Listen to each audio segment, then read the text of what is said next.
Today, we're taking a look at Annie Jacobsen's groundbreaking research into the U.S. government's decades-long obsession with extrasensory perception, or ESP, and psychokinesis, or PK, as laid out in her book Phenomena, The Secret History of the U.S. Government's Investigations into Extrasensory Perception and Psychokinesis. Our story begins in the aftermath of World War II, a time when the world was gripped by the fear of nuclear war and the dawn of the Cold War. The U.S. government, always on the lookout for any edge against the Soviet Union, began to explore some truly unconventional avenues. Among them was the idea that the human mind might possess abilities far beyond what science could explain, abilities that could be harnessed for military and intelligence purposes. In 1972, this exploration took a dramatic turn when the CIA approached a small group of promising young scientists at the Stanford Research Institute, or SRI.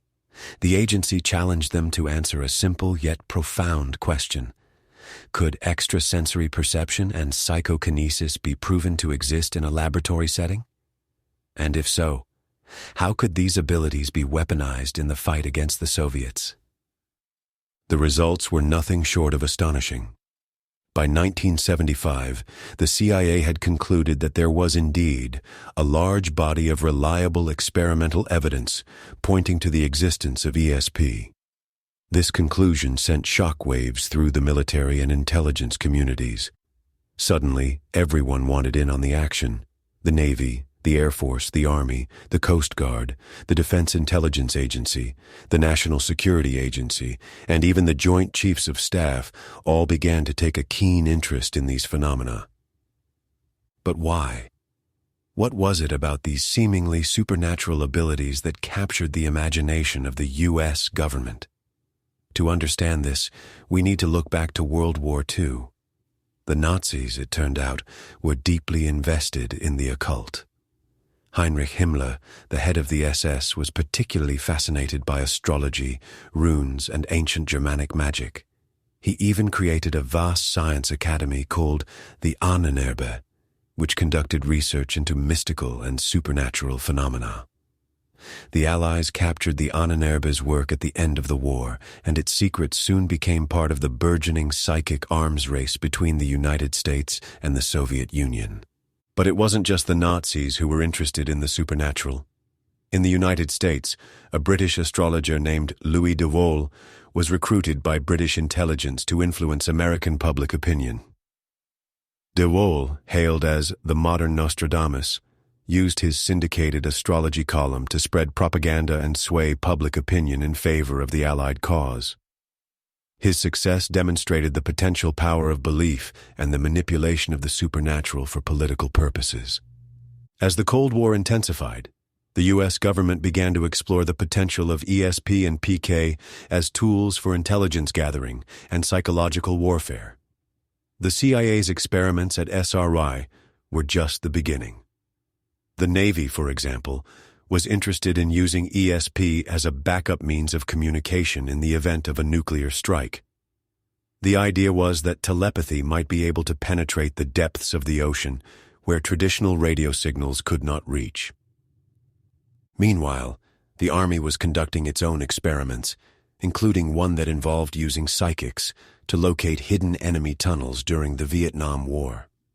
The man in charge of this classified project was Louis J. Metacia, a former Army topographical surveyor and a practicing dowser. Metacia taught Marines how to use divining rods to locate Viet Cong tunnels, and while the results were mixed, the project highlighted the military's willingness to explore unconventional methods. But perhaps the most intriguing figure in this story is Andrija Puharich, a neurobiologist and inventor who became deeply involved in government-sponsored psychic research. Puharich was a man of extraordinary charisma and ambition, and he believed that he had discovered a mysterious energy force that powered extrasensory perception. His work caught the attention of the U.S. government, and he was soon recruited to conduct experiments on behalf of the CIA and the Army. Puharich's research took him to some strange and dangerous places. He experimented with hallucinogenic mushrooms, believing they could enhance psychic abilities. He worked with a Dutch sculptor named Harry Stump, who claimed to channel ancient Egyptian entities, and he became obsessed with a young Israeli psychic named Uri Geller, who would go on to become one of the most famous psychics in the world. Geller's abilities were nothing short of astounding. He could bend spoons with his mind, read thoughts, and even predict the future. His performances captivated audiences around the world, and he soon caught the attention of the CIA.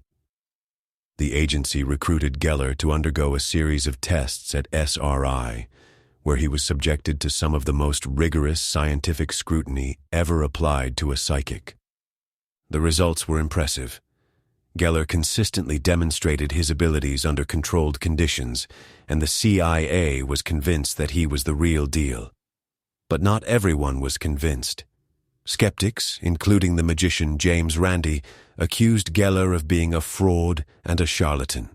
The debate over Geller's abilities raged on, and it continues to this day. But the story doesn't end there. As the psychic research program at SRI gained momentum, the CIA began to explore even more controversial avenues. They experimented with mind control, using drugs like LSD and hypnosis in an attempt to manipulate human behavior. They investigated the potential of psychotronic weapons, which were said to use electromagnetic waves to disrupt the human mind and body. The Soviet Union, too, was deeply invested in psychic research. The KGB and the Soviet military conducted their own experiments, and they were rumored to have developed psychotronic weapons capable of causing serious harm. The U.S. government was alarmed by these developments, and they stepped up their own research efforts in response. The psychic arms race reached its peak in the 1970s and 1980s, but by the mid-1990s, the U.S. government's interest in psychic phenomena began to wane. The end of the Cold War and the rise of new technologies, like satellite surveillance and cyber warfare, made the idea of psychic spies seem increasingly outdated. In 1995, the CIA officially shut down its psychic research program, and the era of government-sponsored psychic espionage came to an end. But the legacy of these programs lives on. Today, the U.S. military and intelligence communities are once again exploring the potential of anomalous mental phenomena, albeit under a different guise. The concept of sensemaking, or the ability to understand and anticipate events, has become a key focus of defense research. And the idea of using technology to enhance human perception and cognition is gaining traction. So, what does the future hold? Will modern technology finally unlock the secrets of the human mind? Or will the mysteries of ESP and PK remain unsolved, like Nietzsche's eternal return? Only time will tell. Thank you for joining me on this journey into the world of psychic espionage. If you enjoyed this episode, be sure to subscribe and leave a review. And if you have any thoughts or questions, feel free to reach out to me on social media. Until next time, keep learning and stay curious. This has been a BrightLearn video from BrightLearn.ai on the book Phenomena: The Secret History of the U.S. Government's Investigations into Extrasensory Perception and Psychokinesis by Jacobsen.